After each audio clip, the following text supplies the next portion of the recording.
So there is a new PlayStation console coming out very soon. Really? Yeah. Is it the PSP 2? No, it's already out. Oh, yes. Yeah, that was Vita. Yeah, of course it is. Is it This the is PSP 3? No, no, look. It says it right there. You keep on seeing.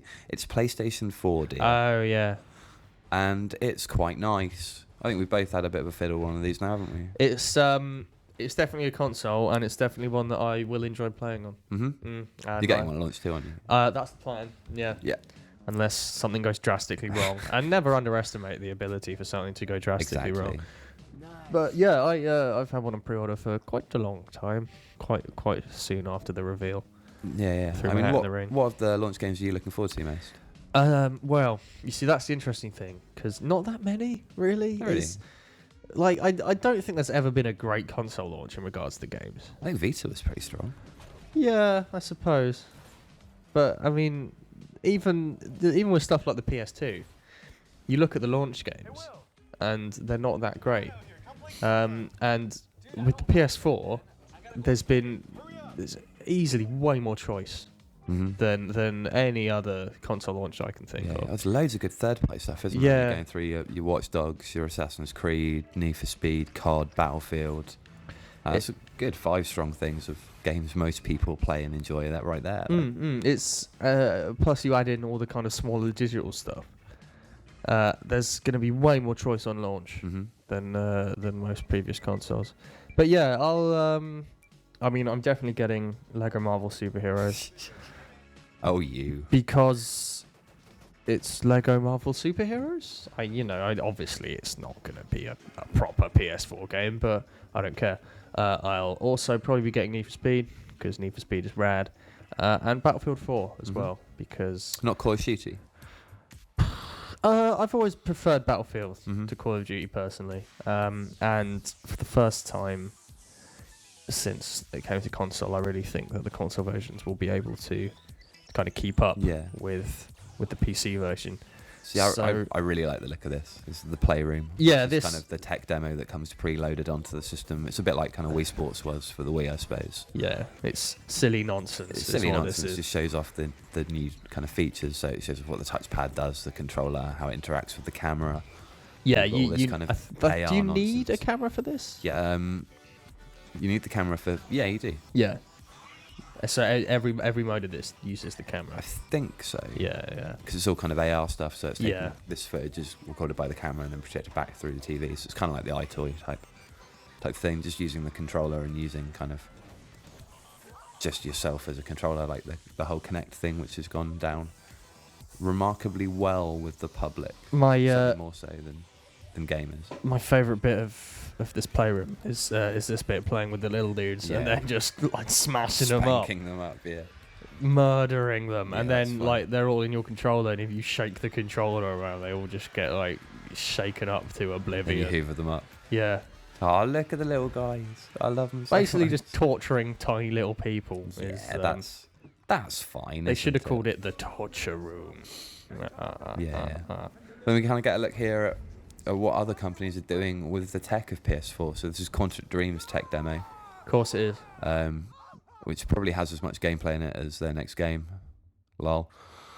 Quantic Dream are good for showing off tech, aren't they? For sure, man. I mean, this looks ridiculous. If they can pull this kind of level of fidelity off in an actual game, then this is pretty exciting.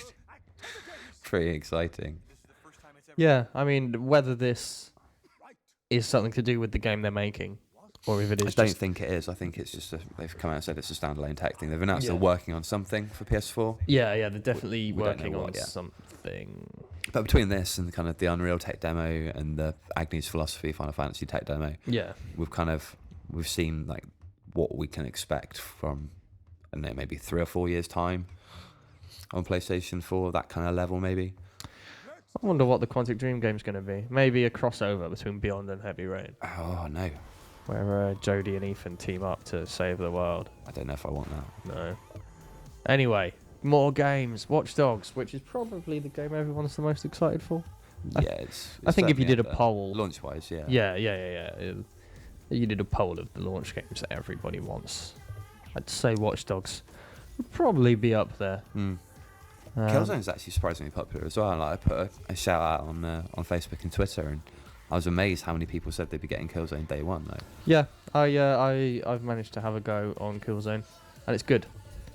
It's I didn't play enough to be able to give a proper opinion besides that, but it's enjoyable. It's doing new things. Yeah, which is good. I mean, Killzone multiplayer has always been kind of quite underrated for me. Like, it's really, really solid, and the tweaks and that they've made in the new one, and based on having played the Vita version recently, which is excellent.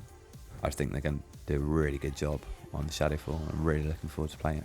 It's just like the little things they're doing with the touchpad on the controller and stuff, because obviously as a PlayStation exclusive, it kind of has the room to do these little things with the controller that the multi-platform games might not have the time or just, you know, or the inclination to do. So it's going to be good, Killzone. I think the brand itself has a bit of a kind of stigma or a little bit of dirt on it, because it's never been the best franchise. It's always been all right, but I think this one's really going to change the game. Do you reckon PS Plus being mandatory for online is going to be a game changer? I think most people are going to be fine with it, because you know, so many of us already pay for Xbox Live. Yeah. Well, not anymore. I cancelled mine this month. Yeah, I haven't had mine for a few months. And so many people already pay for PlayStation Plus because you get so many freaking awesome free games and stuff. For what, like 50 quid a year or whatever it is, and you get that amount of games within the first month you subscribe. Like. So as long as we'll still be getting like the rad free games. Yeah. I mean, it sounds like we will. Like, they've already got Drive Club lined up for day one, and Resogun as well, the new game from the guys that did that PSN game that everyone loves. Super Stardust. That's the one.